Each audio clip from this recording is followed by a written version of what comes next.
Welcome to the GOTO podcast. Each episode covers the brightest and boldest ideas from the world's leading experts in software development. Tune in for practical lessons, compelling theories, and plenty of inspiration. GOTO gathers the brightest minds in the software community to help developers tackle projects today, plan for tomorrow, and create a better future.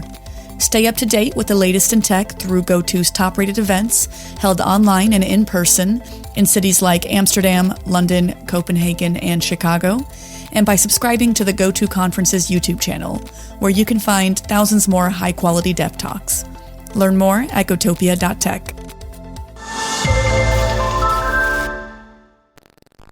Hello, I'm Hannes, and I'm joined here in London by Ian and David. And we're here to talk about architecture, but I'm first going to let them introduce themselves to you. Yeah, so I'm David Whitney, Director of Architecture for a company called NewDay out of London. My name is Ian Cooper. I'm a Senior Principal Engineer at Just Eat Takeaway.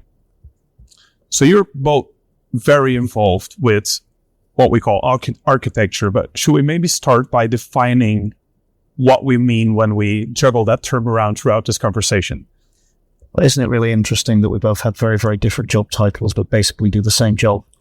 Yeah, I mean, that is interesting, right? I mean, and that's come about, that is an interesting topic because it's come about partially because there was a period where we don't need no stinking architects became the kind of mantra of agile and team empowerment. And I think a lot of it was this vision of the matrix with the architect. You know, I say this with a beard, the bearded, grey-haired man. Helping the stereotypes. Exactly, yeah. Who sits in the room and dispenses, who controls everything, right?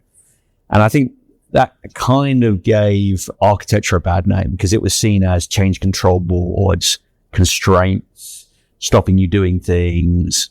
And so we shifted terminology, right? So we started talking about staff plus engineering roles, etc. But I guess over time, and I think I've tried to test the definition and I've tried to almost resist the definition, but I do come back to the Grady Booch definition, which is that we, as software engineers, all software engineers do design all the time. If you're doing test-driven development, if you're doing contract first, you're doing design. Some of those design decisions are significant, and the usual metric for what their significance is either the cost to change them once they're made or the impact on how we reason about the system that we have. And that second part is often forgotten a little bit when we talk about that definition. But I think that tends to be true, this idea that there are architecturally significant design decisions that we do want to get right. And if we don't get them right, later on, we find ourselves struggling with the costs of the decisions that people previously made. It's a wonderful language game, isn't it? There's no such thing as architects, but software definitely has architecture. So I guess they kind of are. It's funny because I have this weird personal connection to, unfortunately, Ian's job title, because in 2013, I worked with Just Eat. And that was the job title I made up for myself when I turned down the job that they offered me. Mm-hmm. I put the principal engineering role in there by virtue of the fact they needed something to call me when I was helping out. Yeah. And it's kind of ironic somehow that I've ended up lumbered with the architecture job title that I resisted. Yeah. And I think you make an interesting point, though, about architecture inherently will exist. Yeah. Because I think that is also part of the concern that we get.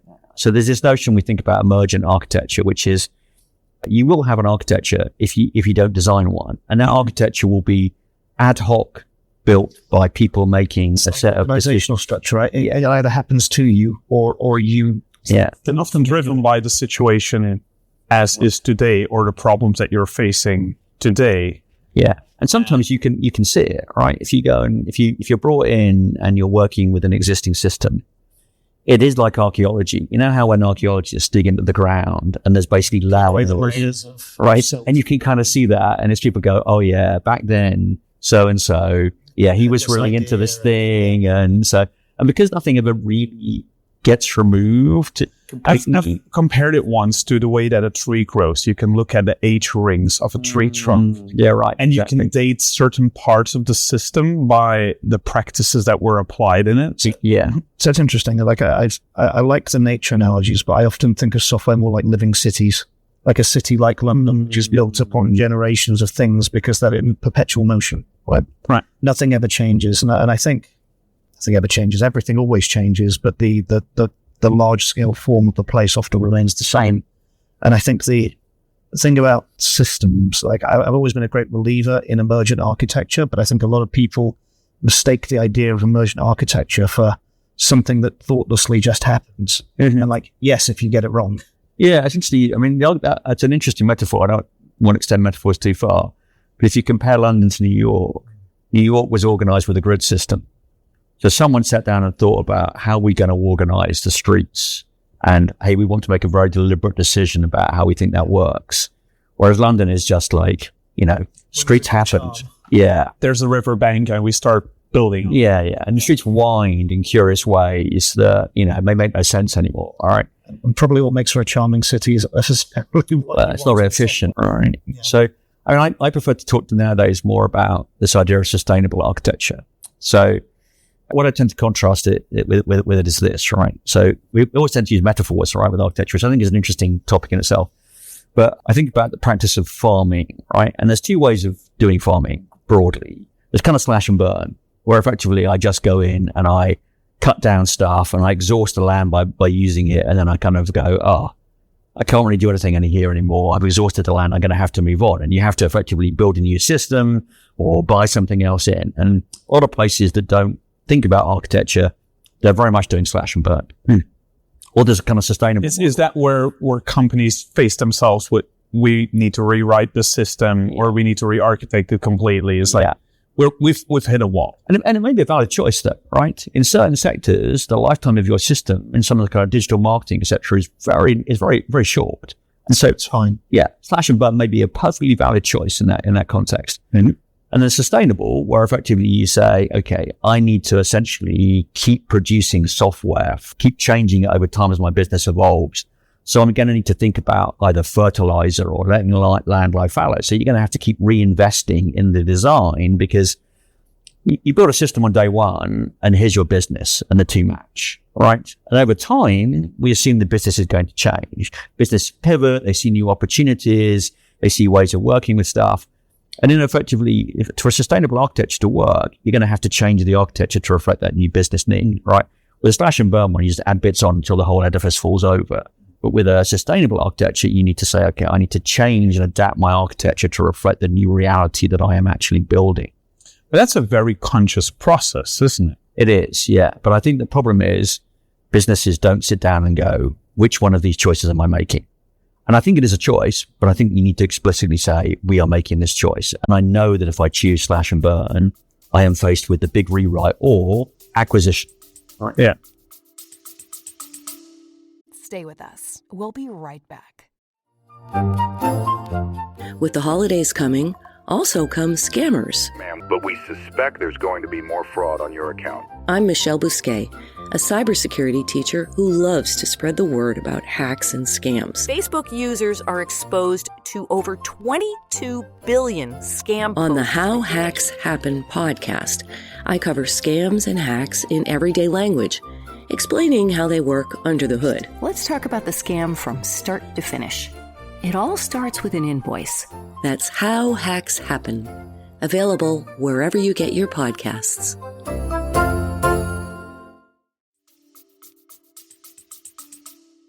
So it's interesting that, we opened up thinking about what architecture is. And, so what my job, I think, probably is, in the literal sense, is what I imagine an executive producer on a film to do. Carefully helping what my trade skills are and not that thing. And I think, the difficulty with architecture as a profession is often what makes you really, really good at it. And I guess my traditional belief is like coming from, I'm a programmer. I perceive myself to be a programmer that is very, very sensitive to design, and design scales out and scales out and scales out until it becomes architecture and software, really, when you go from kind of micro level design to macro design. And really, it's just that thing.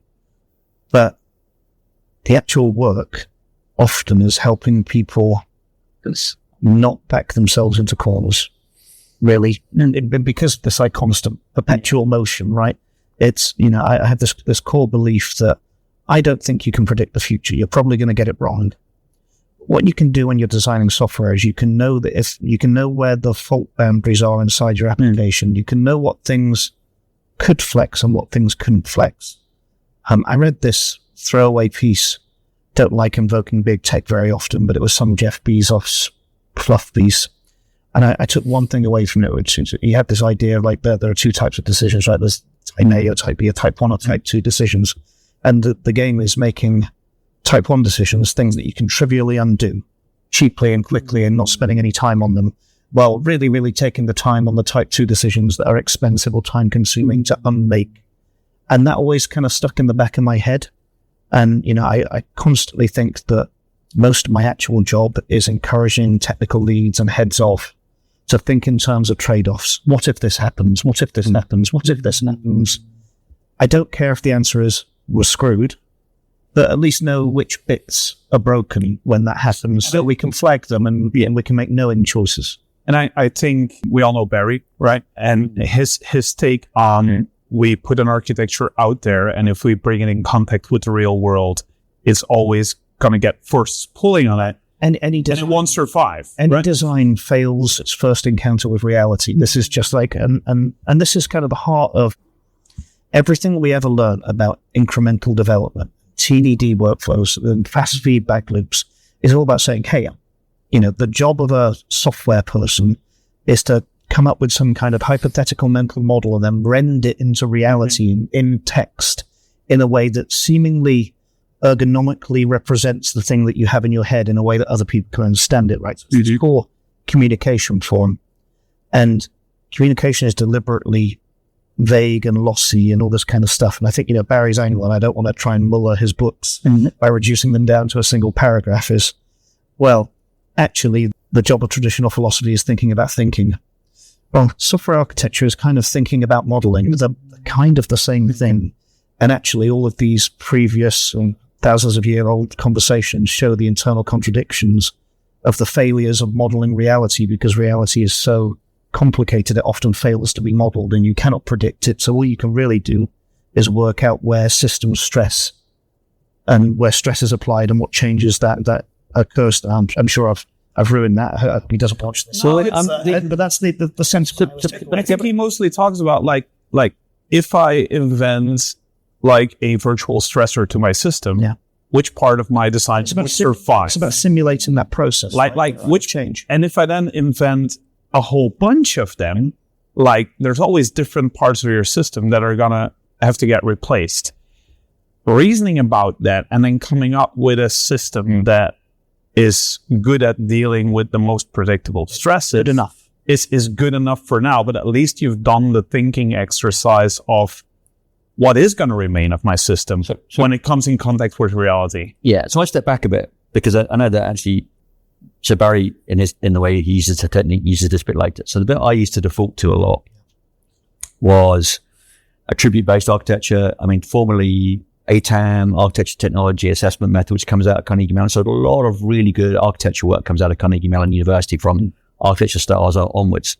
And really, the short version of that is we say, what are the quality attributes? So there are various lists of different quality attributes, but things like how modifiable is it, how performant is it, how usable is it, right? What we say is we can define what quality attributes we need from the software, which is generally used to be thought of as our non-functional requirements. And then we say in order to test any given design, we can test it against effectively those quality attributes and say, does it meet the quality attributes we've set? And we may be lucky and we can come up with a design that goes bang on. It meets everything. Yeah, of course. But typically what happens is we end up with a trade-off where we say, okay, I can get a design that does 6 of these, but not 3 of these. So those are my risks. So I need to manage those risks by figuring out what will I do to cope with the fact that I've got these kind of weak points. What Barry does is he starts a bit earlier. Yeah. And he says, if I think about the simplest possible design that you could have, like, a web server and a database, and then I think about how that might be then pressured to change over time. We were saying earlier, right? It's the problem change over time. How can I simulate that? And what he's saying is it's typically, which is what David was saying earlier, we're very bad at predicting what those changes are likely to be. Yes.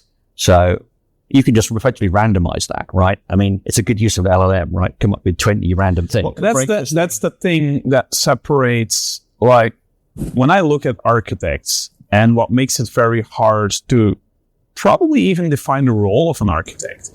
If you look at the people who are really successful at it, they're the people who kind of instinctively find out, like, this is the design I'm going to need for now and probably the foreseeable future for a while. Yeah, if you hear, so Barry's had this conversation, right? And one of the things he said is what he was asked to do was figure out how to give people that understanding. And said the problem is that the traditional way of doing it is effectively give you a whole load of roles in architecture and you basically break a whole load of people's companies. And at the end of it, baptized by fire, you now have your instinct for what's going on. And the thing is, can you formalize that? Which is effectively where, so it's residuality theory for the camera. It's basically what we're talking about. And residuality theory comes from this idea of, can I simulate that? And one of his observations is this notion of attractors, which kind of says, to some extent, it doesn't matter what scenarios I generate. A whole cluster, some scenarios will cluster around a given actual type of change to the system. So you can create a scenario like Godzilla stomps my data center. And that's fine because really what you're actually pushing towards is this kind of model. So we were actually, I don't any natural disaster that's gonna have. Yeah. I mean, we were using it at Adjusted Takeaway to think about some delivery aspects, right? And somebody came up with a scenario which was, there are bases on Mars and we want to basically deliver takeaways to Mars. You do is, yeah. All right.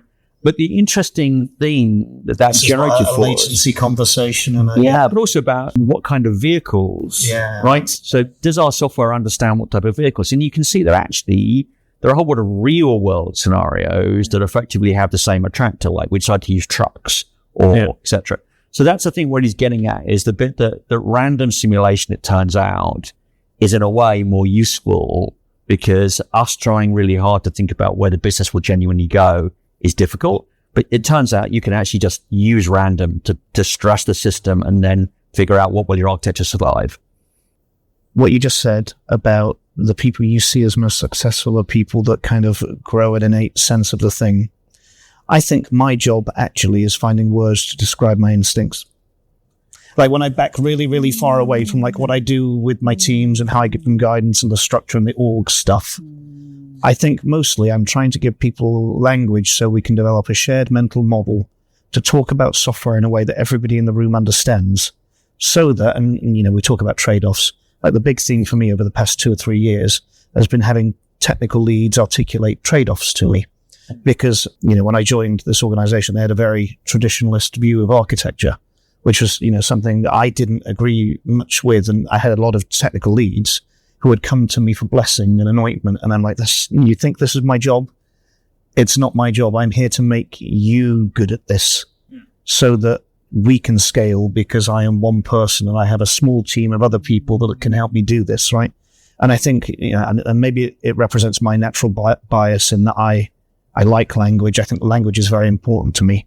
But the same thing I saw in Barry's books and material was he was doing a very good job of finding language for things that we have intuited over time and have often been the subtext of process, where, you know, architecture is often in its role as custodian, and the ivory tower thing has been like, here's a bunch of processes that drive these effects. Whereas my view on it is really like you give people a language and they can talk about them and those effects happen. So it's interesting because then that gets us back to the thing we talked about earlier, right? Which is trying to help people understand which decisions need to get surfaced because there are technical. What are the trade-offs?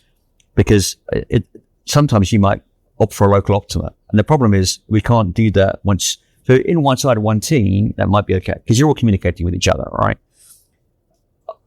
Architecture, I think, is often a property of bit of scale. So effectively, as soon as I've got 2 teams, right? So an easy way of understanding that problem is this, right? You're on your team and you decide, what are we going to use to communicate with our system? And you go, oh, I really like gRPC. I really want to use gRPC. So you build your stuff with gRPC. David's team, another team, goes, what are we going to use to basically communicate the system? And David goes, I really like event-driven architecture, so we should use Kafka, right? You got a problem now, right? You want to send David messages via gRPC and he wants to receive them by Kafka. Someone has to sit above that and say, we need to make a decision about how these two things are going to work together. So someone has to engage in that more systems level of thinking. Yeah. Whereas for you, there may be a local optima and using something you know well and is an established technology. Yeah. The problem is, and you may go, but I will be faster if I use gRPC. I know nothing about Kafka. I've never written Kafka in my life, right? So you might go, Kafka's not the choice for me, Ian. Why would I use Kafka? I can't understand it. But we may have to sit at a high level and go, okay, we need to reason about what the organization needs and decide, actually, is gRPC better suited? Is Kafka better suited? And that's the problem, because I do expect you and your team early on in your career to definitely make rational choices about, not simplifying, not overcomplicating, using things you know. Someone sometimes occasionally has to be the person that sits above that and go, but for the whole... This is best for us all. Yeah. And it's both looking at which communication patterns will make sense in the system. And at some points, you might find yourself fighting Conway's Law because you have teams designing parts of the system and they communicate in certain ways. And so one of the really interesting challenges in this area that I struggle with a lot, I struggle with, I think my team struggle with, is everybody really wants and loves the idea of standardization everywhere. Like when you come from engineering teams, they love the idea of it and they all want to write the one true standard, right? Yeah. The one true standard. And unfortunately, the way that often manifests is all the people that early on in their careers engage in design often want what traditional architecture looked like. Hey, we should have some meetings and we'll do some coordination and we'll think about the specs and we'll do this. And I constantly have to push back against them and say, I understand your urge here, but what you want to be is in the middle of a room. And we have, 50, 55 teams. If your job is to be in the room for all 55 of those people, 10 minutes a day, your entire job for the rest of your career is stamping decisions. That's not the work, right? And actually the learning, and I think I probably went through that as well, when I was younger. The work is to work out how you can not be in the room. So I think the thing that we're edging around a little bit, because that's interesting, and we'll come back to that. We're just basically bringing in a lot more standardization. And the reason I think that we had to think about this is scale, right? So different things happen at different scales. Yeah. If I am 12 people in a room and a startup, you can do anything. I can do anything. So we're just directly communicating with each other the whole time, right? Mm-hmm. And I know exactly what you're doing because you just told me basically, in the morning coffee break, what I'm looking at, right? And that's great. And that's why people love working with startups, because effectively we can move really fast. We can bounce ideas off each other. And then we succeed. The worst thing that can happen to us, basically, actually, is software. Oh God, you're now live. Is we succeed, and actually customers start using our software, and it's like, the fun's gone now. And then we have to get into this model of being a kind of scale up, right?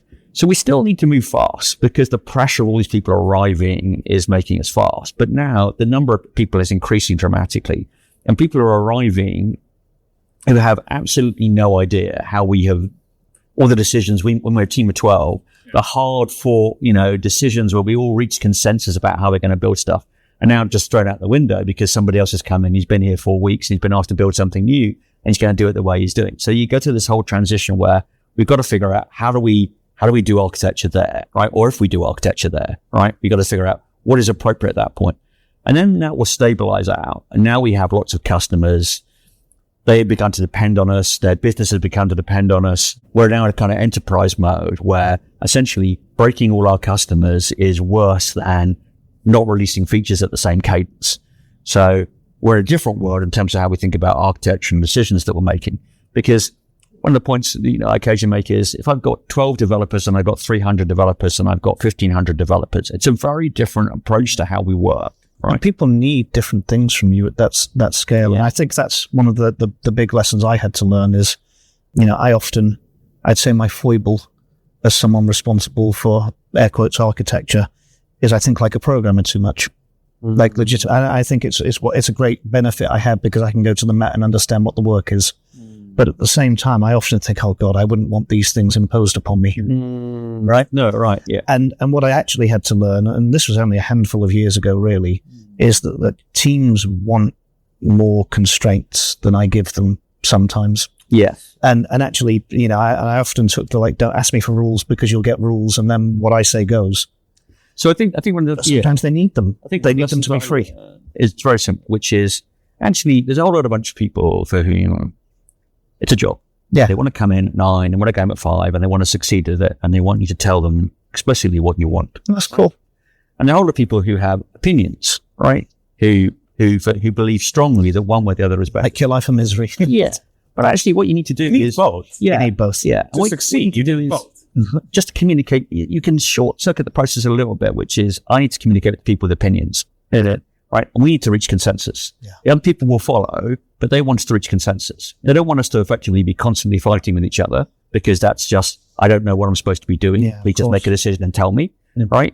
So they want you to reach consensus. You kind of have to cluster those people. And I think part of the thing is, as we were saying, on the scale of the organization, when there's 12 people, maybe there's 2 or 3 of you are driving everything. Maybe all 12 of you are, but you can reach consensus, right? When there's 300 of you, you've got to figure out, effectively, that's when you start to get the kind of staff plus engineering model, right? Yeah. Who are these people that effectively we need to communicate with, who we have to agree how we're going to build stuff, to effectively generate the culture that we build stuff with. And that is part of the problem, is figuring out. And who will then pull along all those people? So, yeah. Was that more like, tell me what to do mentality? So here's the interesting thing. The way that I've attempted to solve that, we collectively as an organization have attempted to solve it at my current gig, is all those people line into me. So they pop out of the engineering org and they're still attached to areas and teams and look over things. But ultimately it's like, okay, we will have a consistent dialogue. And then at least when we are public about the things that we're fighting about, we're on the same page. And that, yeah. And I guess the thing about scale is that probably works at 50 teams. Probably doesn't work at 200 or like a world scale org, but you have to subdivide. So what we've tried to do is adopt the process from Andrew Hartman Law, which effectively he calls Architecture Advice Forum, and internally we tend to call it an architecture hub. And the idea is you propose an idea. It's a architecture decision record in his technology, but people use RFC for it. Mm-hmm. And you say, this is how we want to build something or use that. And then what happens is in that advice forum is everyone who's impacted, everyone who's kind of an expert in that area, and they give you feedback. Yeah. Right. And the idea is to, rather than a change control board, what we're saying is you have to record that feedback. You have to essentially say, this is the feedback I received. Well, we either accept it or we reject it or we acknowledge it. But you have to formally reject it if you reject it. And it means that you have to motivate your decision. And so the interesting thing it turns out about that, right, is I may hold a very strong opinion until I'm asked to basically sign on the line to say, I genuinely believe my opinion rather than David's, right? I look at David in the face with his tons of experience or something, and I say, I'm going to have to formally say, David knows nothing and I'm about this thing, right? And that's actually quite clarifying. It's not often that black and white now, is it? I've never practiced architecture at the scale of the organizations that you're in, but I've been in growing organizations, and what I've found is basically a combination of things that you both have been saying. It's like at some point you have to find a way to articulate your gut feeling. It's not just like, I believe that this would be the right decision. You also have to dig deep and figure out why your gut is telling you like, this is the direction that, at the same time as accepting other people's opinions and then having a meaningful conversation from that angle as well, and not just dismissing that. Because if that is the role you play, you become that ivory tower architect that is a single point of failure. It's malleable, right? So you get enough opinions, we tend to basically cluster towards ones that are viable. I don't tend to see out of that process too often unviable opinions. Yes. I may see opinions that I disagree with because I think they're expensive, hard to maintain, and more difficult. Mm-hmm. Typically what would happen though is, because also organizations have to be learning organizations, right? Mm-hmm. So I need those people to learn. So it may be actually, I know where this will end up. But maybe that's okay, because the way I learned where this will end up is you did it, you made the mistake, right? Made that mistake. And so maybe it's okay we record all the opinions, they start down that road and they go, actually, this is looking like the thing that we said we didn't believe would happen. Yeah. Mm-hmm. And software's malleable enough, often we can roll that back. It also depends what area of your system you're doing this experiment in, right? Exactly that. And it's difficult for people because I think the older you get, the more gentle you become around unmaking decisions you've made, right? And I think when you're very, very young, you make a decision and you fall in love with it. And, you see it as your work. You see the work as a proxy for you. And then you build a few systems. And you're like, well, this will probably change in 5 years anyway. So, if I'm wrong, I'm wrong. It's fine. Like, we can get things wrong. But I do think there are some things where effectively you have to say no. And that's why we have some standards, right? Yeah. So a sufficient scale. It doesn't really, when there are 12 of you, right? You have a discussion about, I don't know, what messaging middleware we're going to use or whatever. Right. Yeah, make some big bets. Yeah. And if you get 7 of those in there, it's a mess. Right, exactly. So what happens is that every team makes that decision. It's now expensive, it's incompatible, we're spending a lot of time just effectively worrying about the interconnection. So at some point, somebody's going to have to make the big decision that says, we use Kafka for basically streaming, and we're using RabbitMQ for queues and topics. Here are the tools. Here are the tools. Enjoy. Just go and use those. I don't want you to keep making that decision, right? And someone may say, but I think we should be using NATs. You're completely wrong. Don't care. But at some point, we have to reach a decision. And ultimately, I would say at some point, we have to evaluate the trade-offs, figure out one of them is clearly basically better on that kind of quality attribute model.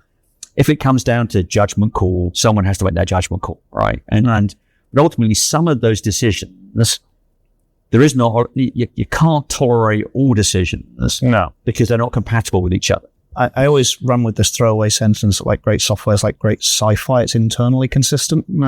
So the outer edges kind of have to look uniform enough that people can interact with them. Once you're inside the box, you're inside the box. And ironically, I really care about what's inside the box, but on a different cadence, in a different kind of mental model, different mode of operation. So one of my good examples of this, right, is there's two things I've talked about, right, a lot: messaging and a test-driven development, right? Right. So messaging, I quite often have to be a bit strict, because you have to use it's the outside of the box. Yeah. Test-driven development, the teams know what I think about test-driven development, right? And I'm quite happy to explain to them how I think test-driven development should be done.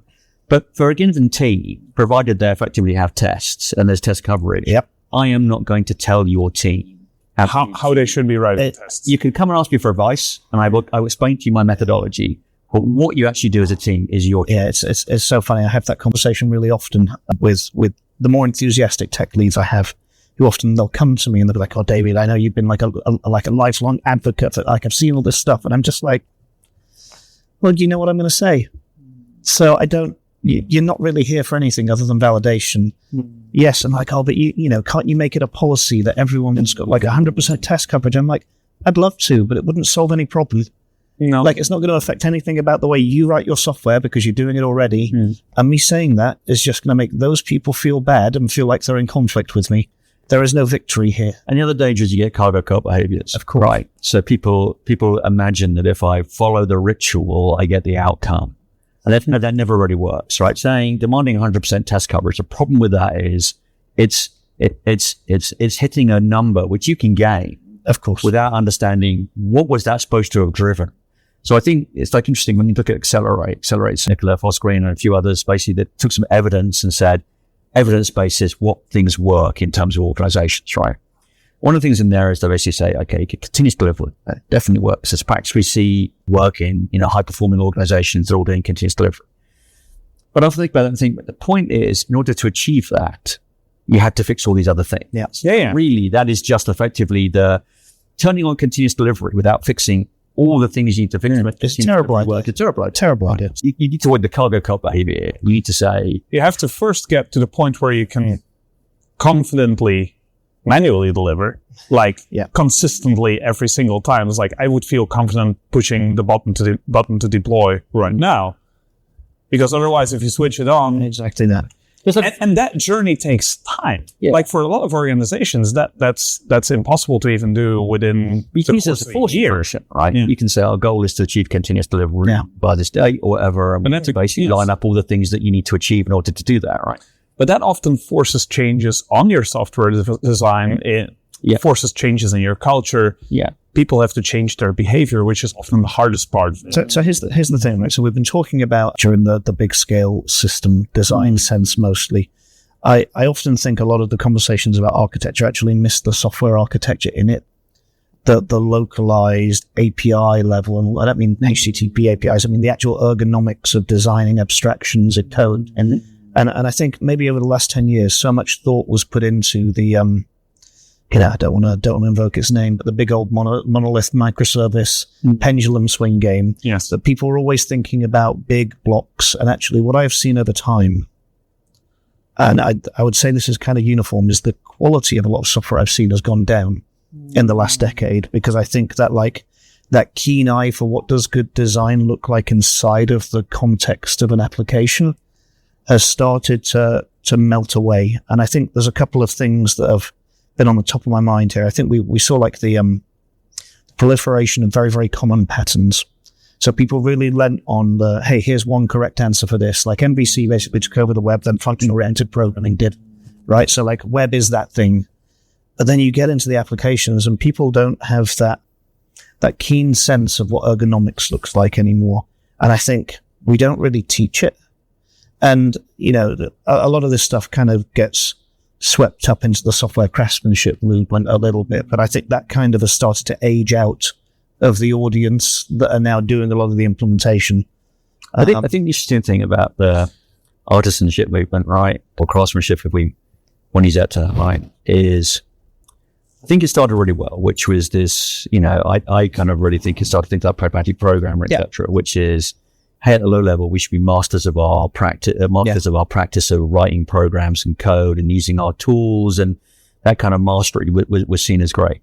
And it's probably even older now. It's probably like the structured programming kind of papers and things like originally. I don't think actually necessarily this idea of at some point in your career, you essentially, you might want to lean on things like patterns, etc., but because you're buying in experienced designers' wisdom by saying, okay, here's a web explaining how you solve this kind of problem, right? And that's kind of more junior and probably the sort of mid-level and junior developer, right? Is really at that level of saying, I want to take an off-the-shelf solution to my problem. I've got this problem. And then you get to the kind of more senior level where effectively you should be able to direct which solution, which patterns to use, or even to say, actually, there isn't, a good approach. You want to basically understand the things underlying, and you get to staff plus, you should be in the principles. The problem I think we got into was patterns became more like gold standard, gilded, canonized. You must always build a clean architecture. You must always build, and that was never what was intended, right? What was intended is effectively here is design wisdom that you encapsulated in. Well, software patterns were observed things. Yeah, they were here are things that we've seen emerge repeatedly. Let's write them down and give them a name. And if you have this problem, maybe that. And the thing, it depends, doesn't make for a good video because it doesn't get the clicks, right? So. But it's very much that. It's like we might need to do one thing over here and then another thing over there because they're two different problems, part of the same solution. I got a funny story. So I went to see, there's a really good Tim Burton exhibition on at the moment about all of his works. There are a couple of things. I love the movies of Tim Burton. I'm a weirdo. I didn't realize at the time, and it's obvious, he trained as an animator, a classic illustrator.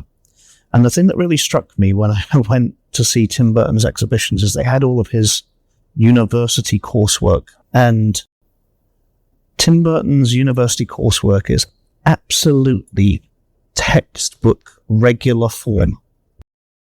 Perfectly observed regular studies and anatomical diagrams and like really, really textbook kind of I'm learning a trade craft in animation. And Tim Burton is famous for completely subverting regular form. All his iconic style absolutely throws out all of that stuff. And I stood there and looked at it, and it kind of what did it make me think about software? I'm that boring. What it made me think is all of the best libraries and frameworks and localized design choices that got popular mostly were a subversion of regular form, but done by people who really, really understood what regular form was about. And I think that's kind of how do patterns really emerge? How do you find the shape of an API or a thing? And, I was thinking about this, MVC is really popular because it was a good way to model interaction-based server-side web apps. Really? When you actually think about what it is, though, well, It abuses the use of classes in most frameworks, and classes are meant to be bags of functions and data traditionally. So it takes like an OO thing and totally bastardizes it into something else, but actually it's really idiomatic. And I think there's lots of these subtle examples of manipulating and subverting form in great software design that, because a lot of programmers don't have the language of design on the tip of their minds when they're thinking about it, you kind of don't see it for that thing that it is in the moment. But you see pieces of design fundamentally in the very traditional sense. Design is form that expresses intent. And people find this form in software that's so beautiful and expressive. And I don't think it's a lost art. I think it's just a part of software architecture that we've not quite managed to get the language around yet. And I feel like I've been reaching at it over the last couple of years. Like I wrote talks about like intentional design and all this kind of stuff. And it's all this same feeling that I have, that there's kind of an inherent beauty and mastery in the work that isn't like it's not craftsmanship. It's not the carpentry analogy that people see. It's design. And I don't know, I'm hoping maybe the next 10 years of architecture for me is going to be more interesting in that space.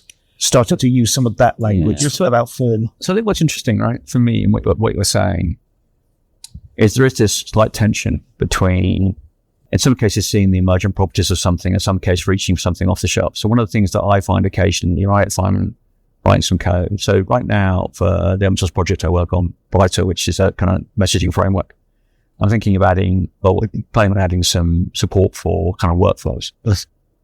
But what I did early on was just write some tests and some code. What should this look like? Yeah. And once I had more of a handle on what is the problem, what am I trying to solve, what are the things that I'm seeing emerge, the advice in a sense of how other people solve these problems becomes more meaningful to you. Yeah. Because now I can understand. You've contextualized the thing. Why do they do that? Oh, because they're trying to solve this problem. Yeah. Okay.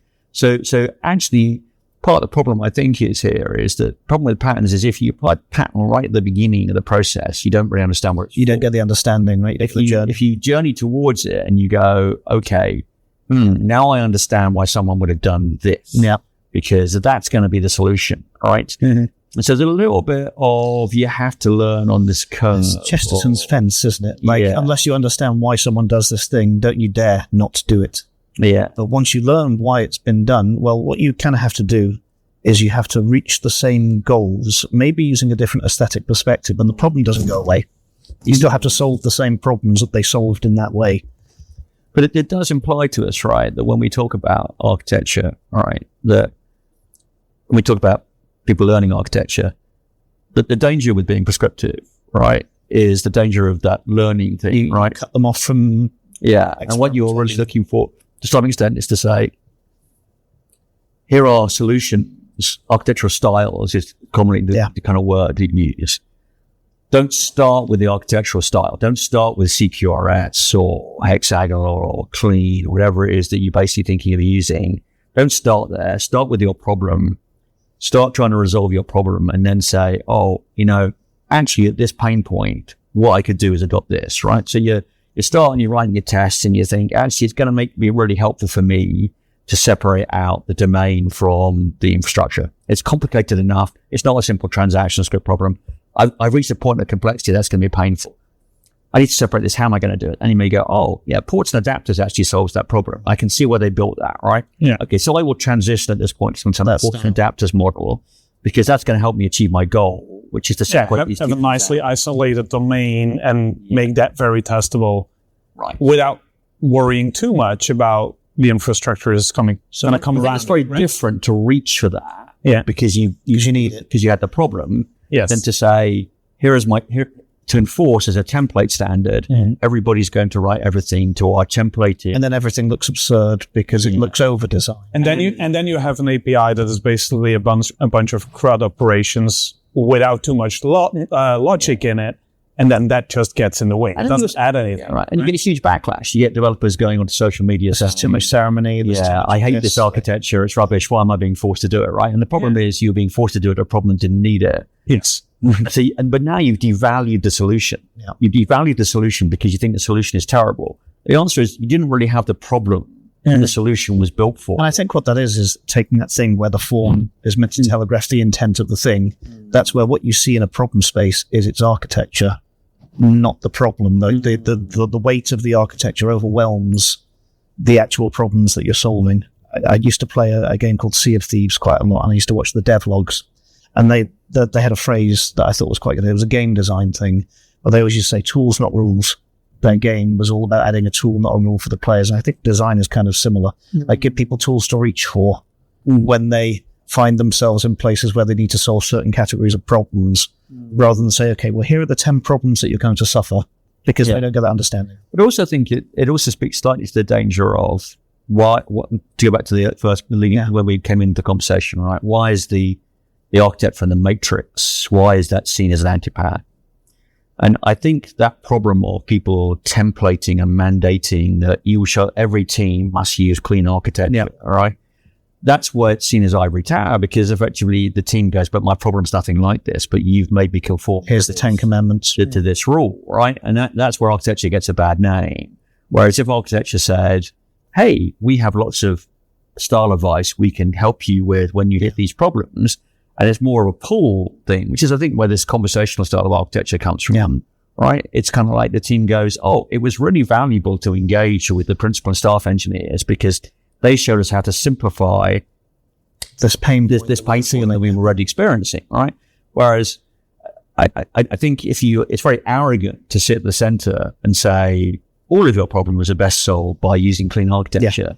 Because it's kind of like, I'm not close enough. At a large enough organization, I'm definitely not close enough to your problem to really be able to make that judgment. Do you feel that in order to give teams that authority to make those decisions, that you need to be more rigid on the communication patterns that are allowed to use between them? So I think that if you have a larger organization which divided your world into various subsystems, right, let's call it for them without choosing particular words, you're going to find that some of those architectural systems, like how do things talk to each other, you're going to have a protocol to define always exists, right? You can allow more freedom inside those little islands. And then what you're doing more is this model of saying, here we can give you advice, where effectively we say, these are things you might want to reach for, but we don't want to be prescriptive because we want you to figure out what's best for you. And also inside that area, in theory, the problem space is much more malleable. And they're different. Yeah. Maybe the different technology and some patterns work better in different places. Sure. And I often say the contract is the really important thing. If I've got an API, etc., that's rigid, that's hard to change. And the impact of you wanting to change that ripples out to other teams. But your details, that's for your team. I'm almost totally disinterested in the fact that we need rigidity and boundaries between systems. It's like, of course we do, because these are computers. And like, if we do not have this, then the systems will integrate. Like, having the thing is the touch point, but it's not. I feel like that's like a non-revelatory point. Is like, okay, well, the whole world basically has messaging or HTTP. There's probably a few, like, yes, you can have small decisions over what style of messaging or when would you choose one over the other? What are the resilience characteristics and the asynchronicity that you can put into your system? But I feel like there's maybe 10 big decisions there, and they're mostly easy to make. You pick one or two and you're done. What you do at that point is the interesting bit, right? Because they're hard to get, like, the semantics are difficult challenges to get right. Once you've got them, you've got them. And that's that's the good bit about protocols, right? We love this stuff. But it's like pick your messaging fraction. But do I think that is what design really is? That's like, I don't know, saying the fact that all buildings have structural support is the essence of what a building is. And they are all super valuable things, right? Like, and I think maybe my perspective is a bit more creative minded rather than industrial programming minded, which I think is actually where me and Ian, where whenever we disagree, it's always the difference between those two things. So I think what we're getting down to there is a question of scale, right? It's the difference between like town planning, right? And where we're saying I need to run the roads, I need to run the infrastructure, I need to run all the things you need into this little block where you're going to build your houses. That's one kind of architecture, right? There's another kind of architecture which says, how the houses how am I arranging the block for am I going for capacity and building high? And there's another level of architecture which kind of says, hey, what is my house? How do the humans exist in this space? Yeah. And you even get down probably to where we're really at the team level is more like the kind of interior design thing, right? What do I want the style of my house to be so that I find it comfortable and habitable, right? And I think that the question is often, when we talk about architecture, the problem is people don't necessarily qualify which one of those levels they're currently operating at. Because for the teams, they are living in that house. They're working in that particular code base that is part of the bigger city. But one of the interesting things as a casual observation is we're both programmers. And I've always held that belief that by understanding the work, I can be better at making decisions that affect the people that are doing the work because they live inside these systems. And I think, I don't know if I've met great architects that fundamentally don't come from a programming background or haven't lived the work. Yeah. And maybe some of them exist. I truly don't know. I think you can get into, because they also depend, I think there's a slightly separate. It's like the EA the architecture space, which is more about business how do problem we domain modeling. use software to solve our problems. I think we are slightly more in solutions-y, systems-y space, which says, what is an effective design to solve your problems? I think there's just there's a dissonance, right? I've certainly met a lot of bad people. Well, bad people is the wrong expression. People that have made choices unsympathetic to the realities of operating software. You know, there are many, many categories of system design where you can draw a very, very nice diagram because it makes the information easy to understand. But when you actually think about what that manifests as systems, if you literally translate that diagram into moving parts, you built a nightmare of fault boundaries and failure and all sorts of things. I think it goes back to, the old school idea of, are you a general that goes to the front, eats and sleeps with the troops, understands what their direct experience is like? Or are you a general that lives in headquarters, basically where Batman's you've got a map that you move a few pieces, right? Because, exactly. You look at that map and you don't really understand what it means to move to that hill. Right? The map is not the territory. Right, exactly. And I think that's important. You need to be able to, at times, go to the front, spend some time with the troops, understand what the problem is, because actually it may turn out that the real problems that need solving are very different from the ones that they seem to be back in headquarters when you're staring at the map. Understanding and empathy. So that's the answer. Communicating to people. So that's the answer to the opening question of what is architecture? What's the job? Cool. So talk about architecture. But actually I think that's interesting, the point about understanding empathy, because the point that we often talk about, right, is one of the problems is that, and I think I see this in the kind of staff plus individual contributor room, is that people assume that rising into kind of staff from principal roles really means no one gets to tell me what to do anymore. All right. And I'm a more senior. So I'm a senior developer, but it turns out some people are effectively keep influencing the decisions I'm making. I must climb higher until the point where I am completely autonomous, right? But really what actually it means is you suddenly start to have to deal with the people problems of building software, not in a managerial kind of context of my job is to basically think about the management of the resources, their application problem. It's not the performance reviews of the people. Right. It's more about how do people build software. Mm-hmm. I think one of the things that I've often found myself saying when people have come and asked me for designs for things is you really don't want me to do that because ultimately if I design this, the best you're going to get is the thing I can think up. And you have more information than I do. I can make a call, but you got to help me help you better. Yeah. And that I think is the crux in the change in architecture from like traditional TOGAF, ivory tower kind of stuff to what I think works today for real people. Well, I mean, so at a GOTO, I was talking to Emily Bark and she was talking about the idea of believing that we need engineering coaching more as a role, right? And I think that there's definitely a crossover what we're talking about here with that idea, the idea that generally a lot of what we're trying to do is coach engineers on how to make decisions better based on a bigger picture or a longer history of understanding, or and then occasionally make decisions when they have three competing ones. Yeah. Basically. Yeah. Tiebreak. And a lot of that is really, people are making decisions all the time. The problem becomes if we make a bottleneck to those decisions via architecture. Yeah. What we need to help them do to improve the architecture is not become a bottleneck, but to help them make better decisions in the first place. Right. And I often characterize this as, I can't be in the room if at an organization of a scale of 1,500, 5,000, whatever. When you get to really big engineering decision making, right, you can't be in every room. So what you have to do is you have to create a culture, which means that when you're not in the room, they will make the decision you wanted them to make. And that is about coaching, about education, about giving them the value experience, saying to them, okay, here are patterns, but basically don't apply them blindly. So it's giving them the benefit of that experience such that they can make good decisions, right? And so it's not you making the decisions, it's them making the decisions, but they're now making the good ones. So ultimately, it's all a people problem again. It's always a people problem, right? Everything's a people problem. It is hard to realize that. And I think computers do exactly what you say they will do all the time.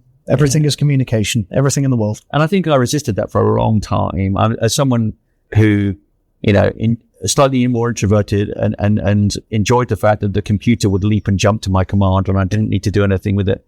The idea that I couldn't scale that to be everything, I can just basically give it an instruction set and it will do what I want. The difference between the job and the work. Yeah, very much true. I think that's a great way to end this conversation by concluding that massaging people to do the things that we make everybody feel good. Yeah. Or at least feel vindicated. Yeah.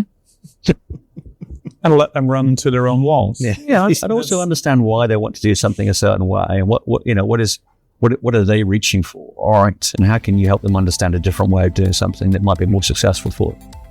Awesome. And also that you can be wrong, right? You can be wrong and they may actually have a smarter idea than you. I've been wrong before. That's fun. Quite often wrong, right? I got out the other end. Being wrong is not a problem, because being wrong generates insights. Far more than anything else, being wrong generates insights. Certainly, yeah. But to be prepared to have those conversations with people. Awesome. Thank you. Thanks. Thank you so much. Thanks for listening to this episode of the GOTO Podcast. Head over to gotopia.tech to discover lots more content from the brightest minds in software development.